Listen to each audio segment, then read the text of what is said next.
계속해서 우리가 렉시오 디비나 이게 이제 성경 묵상하기에 대해서 살펴보고 있습니다. 지난 주에는 구약 성경에서 이제 여호수아 1장 말씀을 통해서 하나님의 말씀 묵상은 하나님의 명령이다. 이것을 우리가 알게 되었죠.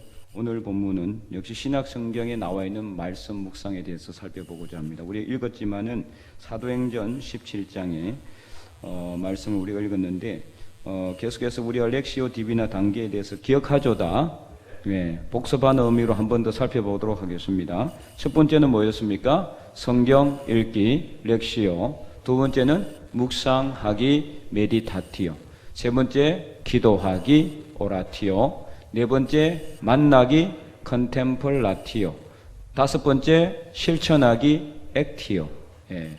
그래서 우리가 이 다섯 단계를 통해서 하나님의 말씀을 부지런히 읽고 묵상하고 기도하고 하나님을 만나서 그 하나님을 만난 그 은혜를 세상 다른 사람들에게도 전하고 그들에게 이 하나님을 보여주는, 그래서 소개하는 그런 실천하는 삶을 살아가는 것이 바로 이 우리 삶의 믿음의 삶의 목표인 것입니다.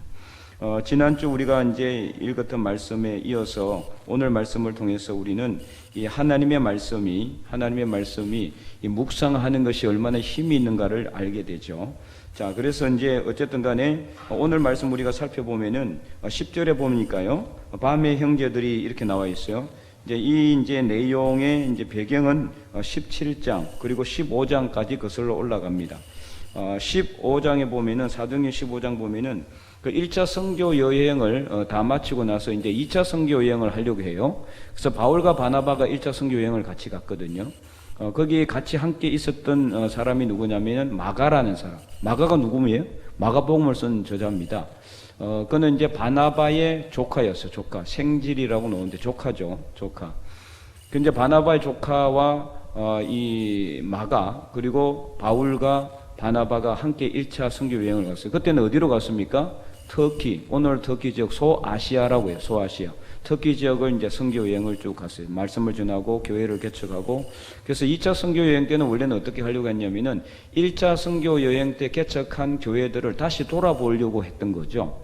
그런데 어떻게 합니까? 사도행전 16장에 보면은 17장에 보면은 이 16장에 보면은 이 밤에 한상이 이제 가운데 이게 이제 그 주의 성령께서 바울로 하여금 아시아로 가지 말게 했어요.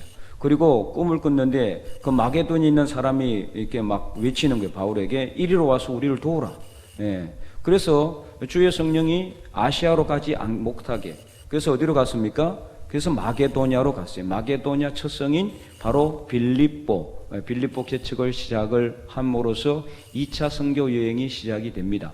마게도냐는 오늘날 그리스 본토를 의미합니다. 그리스 본토. 그러니까 쉽게 말하면 유럽의 첫 선교가 시작이 되었다라고 볼 수가 있죠. 엄청난 그 역사의 중요성을 알 수가 있어요.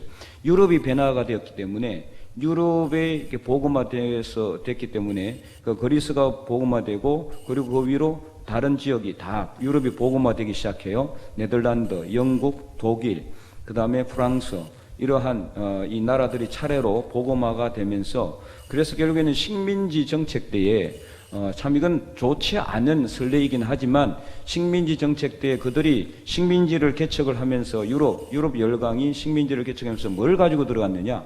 복음을 가지고 들어갔어요.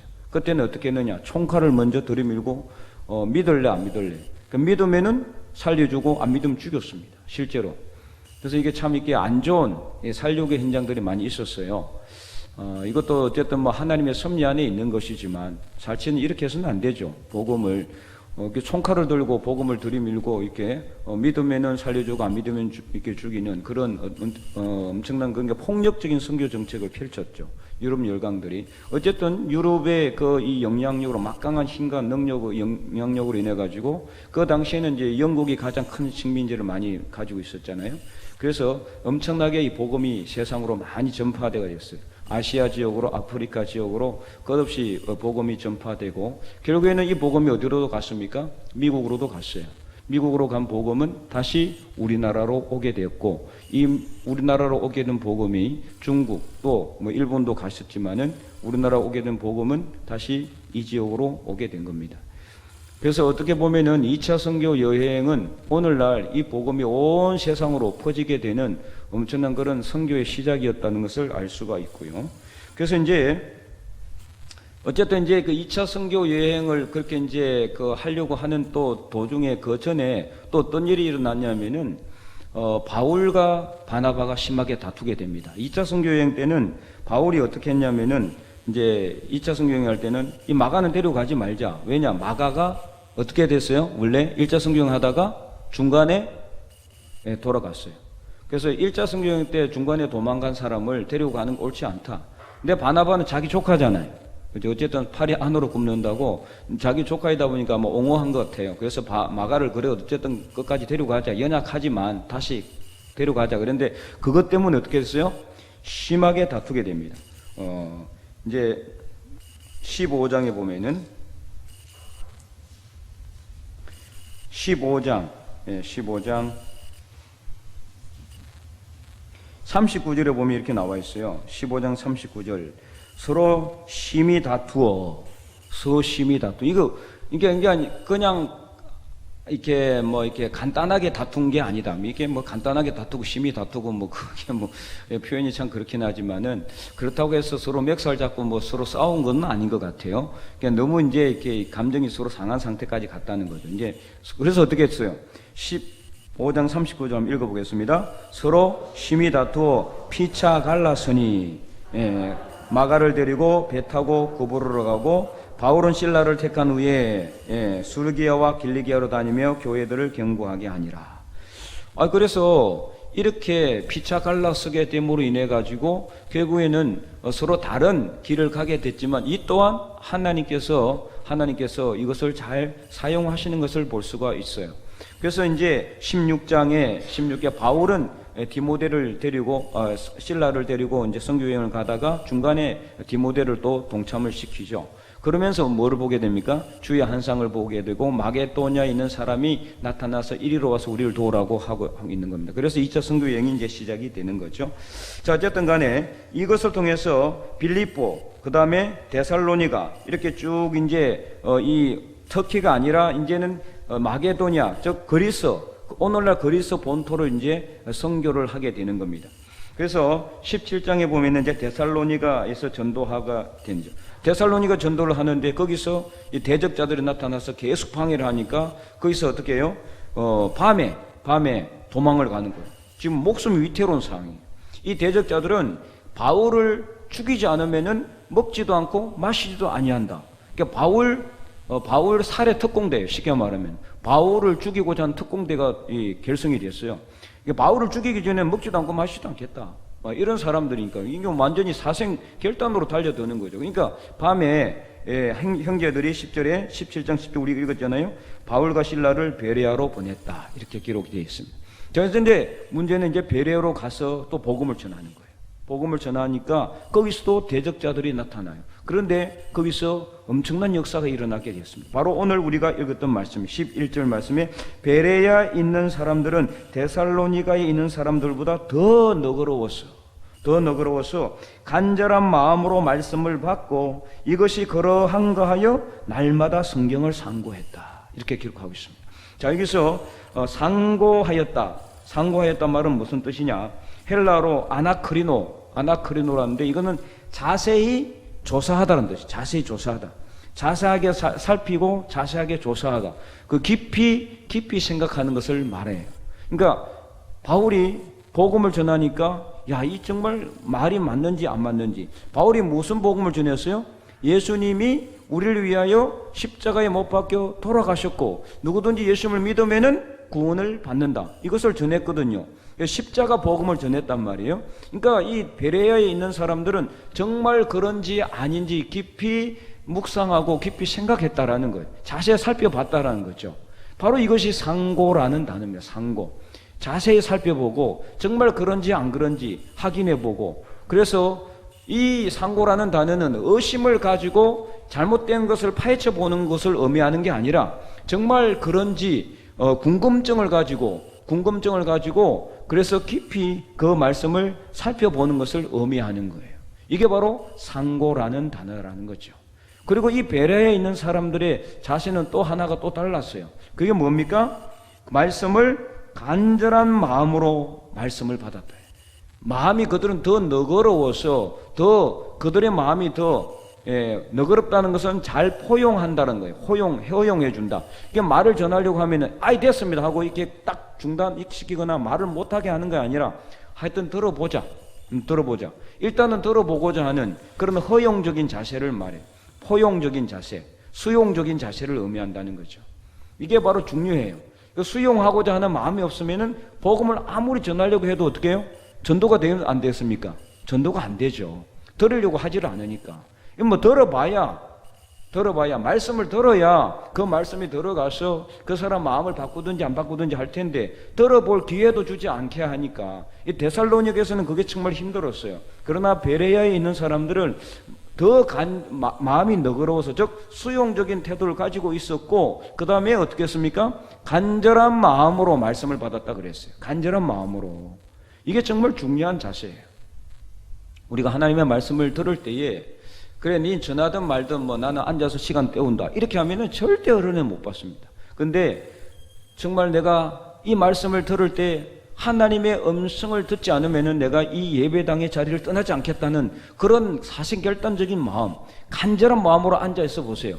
내가 아무리 여기 서서 그냥 이 말씀을 그냥 아무렇게나 전해도 여러분 은혜가 받을 수도 있어요. 물론 그러면 절대 안 되지만 중요한 거는 뭐냐? 여러분의 자세가 더 중요하다는 거예요.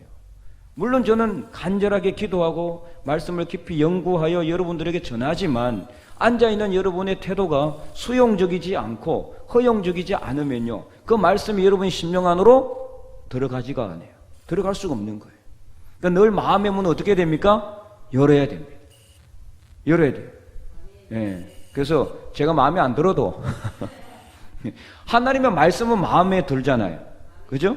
그러니까 저의 입을 통해서 선포되는 말씀은 내 말이 아니라 누구의 말입니까? 하나님의 말씀이에요. 그러니까 하나님의 말씀을 받는다는 자세, 수용적인 자세로 딱 앉아 있으면은 말씀이 은혜가 안 될 수가 없는 거예요. 항상 그 말씀이 은혜가 될 수 있어요. 그래서 늘 수용적인 자세를 가질 수 있기를 바랍니다.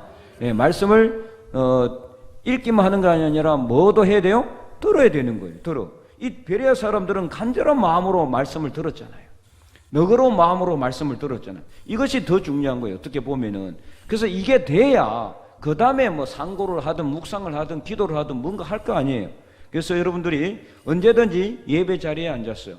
또는 말씀을 들을 때에 뭐 말씀을 듣지 않을 때도 말씀을 읽을 때도 마찬가지예요. 내가 오늘 이 말씀을 읽는데 그냥 한 시간 때우기 위해서 혹은 한두 장 그냥 오늘 분량을 때우기 위해서 이 말씀을 읽으면 절대 은혜 안 됩니다. 그런데 내가 이 말씀을 읽으면서 어쨌든 이 말씀 안에 계시는 하나님의 음성을 들어야 되겠다.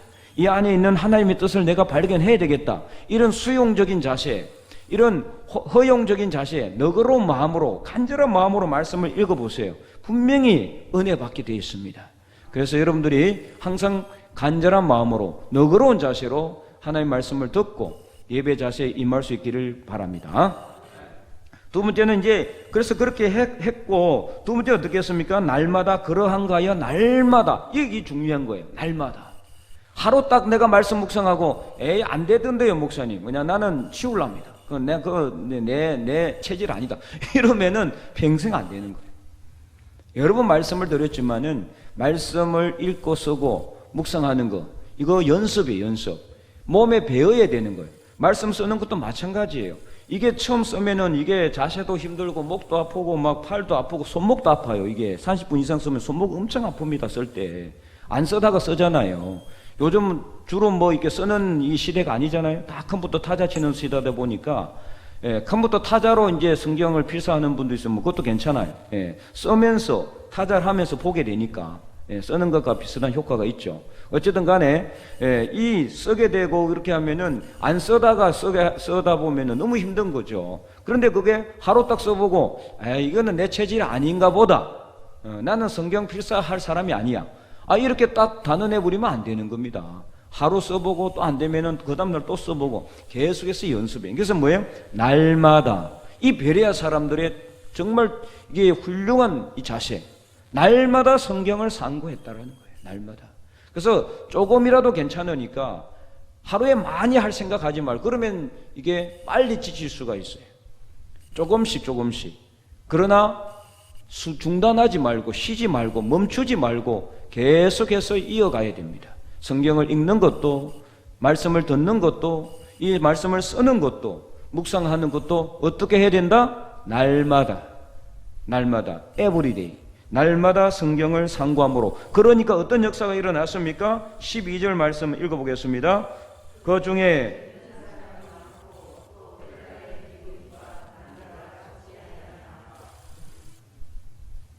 믿는 사람이 늘어나게 된 거예요. 역사가 있잖아요.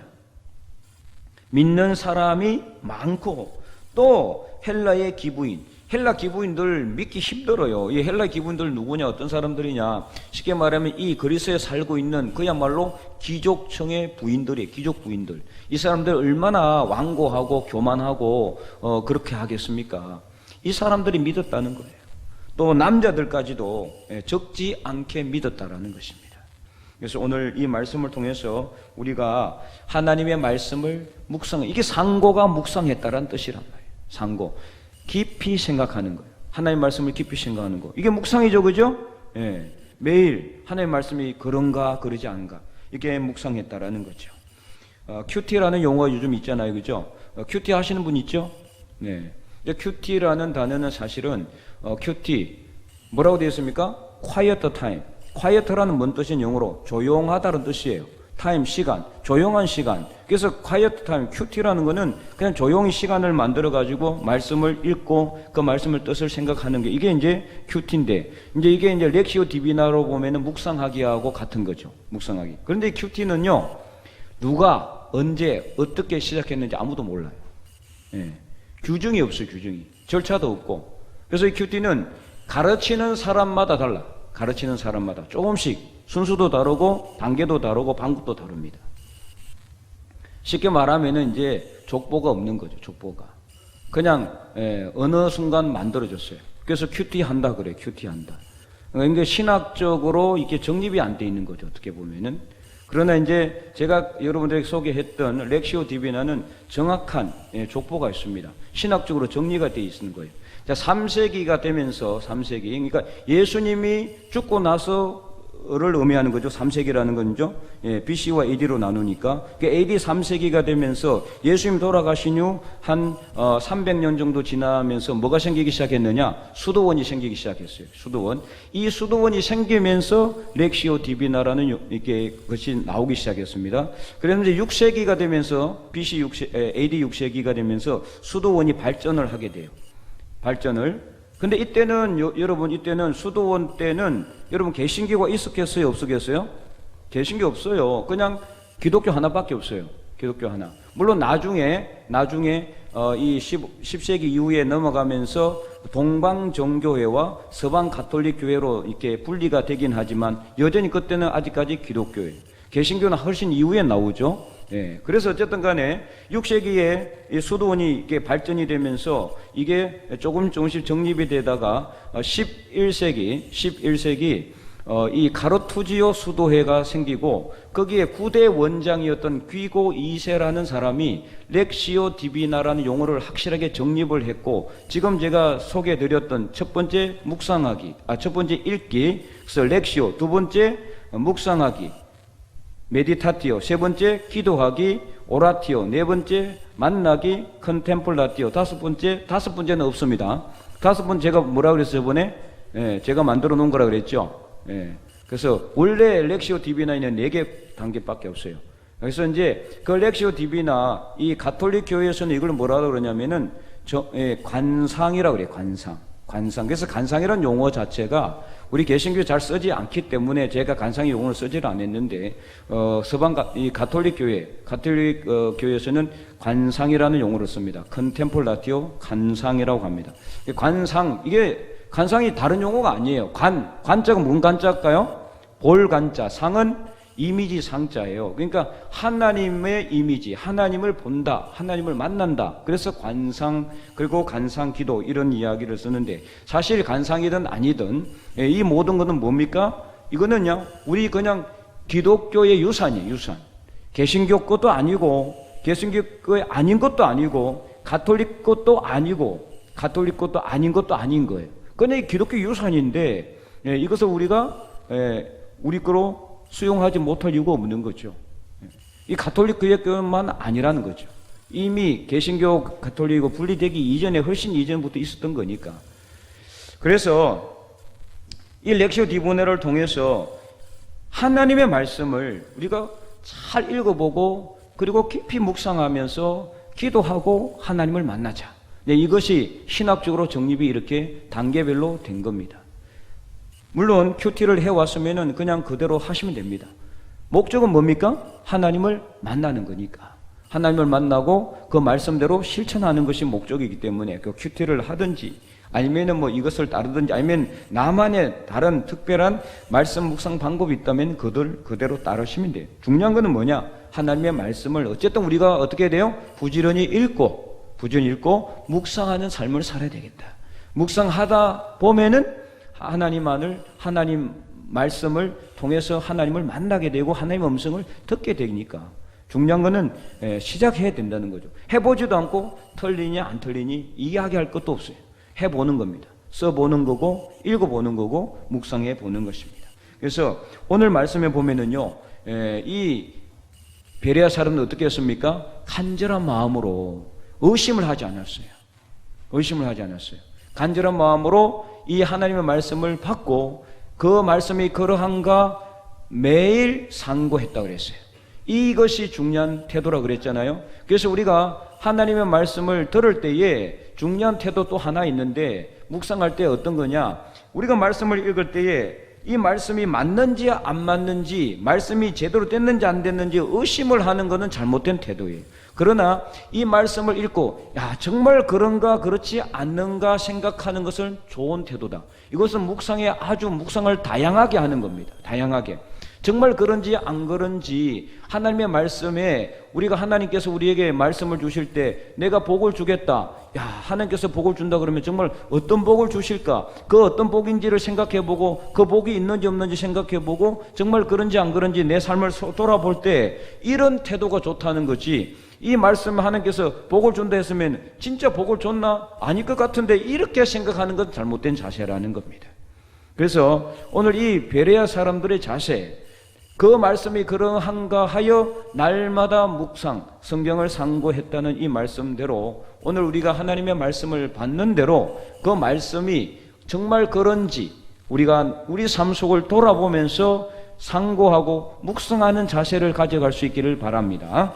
그러면 어떻게 됩니까? 그냥 하나님께서 우리에게 말씀을 주시는 것이 아니라 말씀을 통해서 우리에게 복을 주려 하시라는 것을 깨닫게 되는 것. 그래서 하나님의 말씀을 들을 때에 여러분들이 그냥 또 이 자세도 잘못된 자세가 하나 있는데 의심을 하는 자세도 잘못됐지만은 아무 생각 없이 그냥 받아들이는 것도 잘못된 거예요. 이걸 뭐라 그럽니까? 이걸 맹종이라고 그러죠. 맹종. 순종과 맹종은 완전히 다른 거예요. 순종이라는 것은 하나님을 신뢰함으로 하나님께 정말 우리에게 복을 준다는 그런 믿음과 확신을 가지고 내 삶 속에 하나님이 어떤 복을 주셨는지를 깊이 생각하며 그 말씀대로 따르기로 결단하는 것, 그렇게 삶을 살아가는 것, 이것이 순종이라는 거예요. 맹종은 뭐냐? 복을 줬든지 안 줬든지 그거는 확인도 안 해보고 그냥 하라고 그러면 무조건, 이거 맹종이에요. 맹종을 하게 되면 어떻게 됩니까? 하나님에 대한 신뢰가 없기 때문에, 확신이 없기 때문에 힘들어지면 어떻게 될까요? 주저앉아 버립니다. 그래서 아무 생각 없이 말씀을 받으면 절대 안 돼요. 항상 하나님의 말씀을 받을 때는 이 베레아 사람들처럼 상고하는 태도, 말씀이 그러한가 우리 삶을 돌아보며 상고하는 태도, 이런 자세가 필요하다. 그러면은 더 많은 말씀에 풍성한 꼴을 얻고 은혜를 얻게 되는 겁니다. 그래서 하나님의 말씀이 우리 삶 속에 더욱더 살이 되고 피가 되게 되는 거예요. 그래서 말씀을 읽으면서 질문해 보는 거예요. 정말 하나님 맞습니까? 이것이? 하나님 정말 이것이 맞습니까? 하나님 정말 그렇습니까? 하나님 정말 그러합니까? 이런 식으로 계속 질문해 보는 거예요. 하나님께 질문해 보다 보면은 그 질문이 뭐가 되겠습니까? 기도가 되는 겁니다. 기도를 하게 되면 하나님은 어떻게 될까요? 하나님께 물으면 하나님은 대답하게 되어 있습니다. 그러면 그것이 무엇입니까? 우리 기도에 하나님이 응답하게 되는 것입니다. 그래서 우리는 하나님께 기도하고 하나님께 묻고 하나님은 우리에게 응답하신다. 테레사 수녀가 그 기자가 물었어요. 테레사 수녀에게 당신은 기도할 때 어떻게 합니까? 묻습니다. 그러자 그러면 하나님 어떻게 합니까? 하나님은 대답합니다. 이게 끝이에요. 정말 중요한 거죠. 우리가 하나님께 기도할 때 어떻게 합니까? 하나님께 달라고만 하지 말고 하나님께 물으시기 바랍니다. 오늘 이 산불이 왜 일어났는지 하나님께 물어보시기 바랍니다. 오늘 이 고난과 아픔이 왜 왔는지 이 말씀을 통해서 우리가 물어보시기 바랍니다. 오늘 이 전염병이 왜 아직 끝나지 않는지 하나님께 물어보시기 바랍니다. 물어봐야 하나님께서 대답을 하시는데 하나님은 대답할 준비를 하고 있는데 하나님의 백성이라고 하는 사람들이 내 앞에 와서 하나님 앞에 와서 자꾸만 뭔가 필요하지도 않은 걸 달라고 그러고 이것도 요구하고 저것만 요구를 하고 있으니 묻지는 않고 뭐가 자꾸 달라고만 하면은 이게 핀트가 안 맞잖아요. 그러니까 하나님은 대답할 준비를 하고 계시는데 우리는 하나님께 물어야 돼요. 물어보고 하나님께서는 우리에게 대답하시고 그것이 바로 우리의 기도의 응답의 삶이에요. 오늘 우리가 이 말씀을 통해서 하나님을 만나고 또 말씀 안에서 살아계신 하나님의 음성을 듣고 그래서 하나님 말씀을 날마다 상고하고 묵상하는 자세를 통해서 깊은 하나님의 말씀의 은혜를 우리가 경험하는 저와 여러분이 될 수 있기를 주님의 이름으로 간절히 축원드립니다.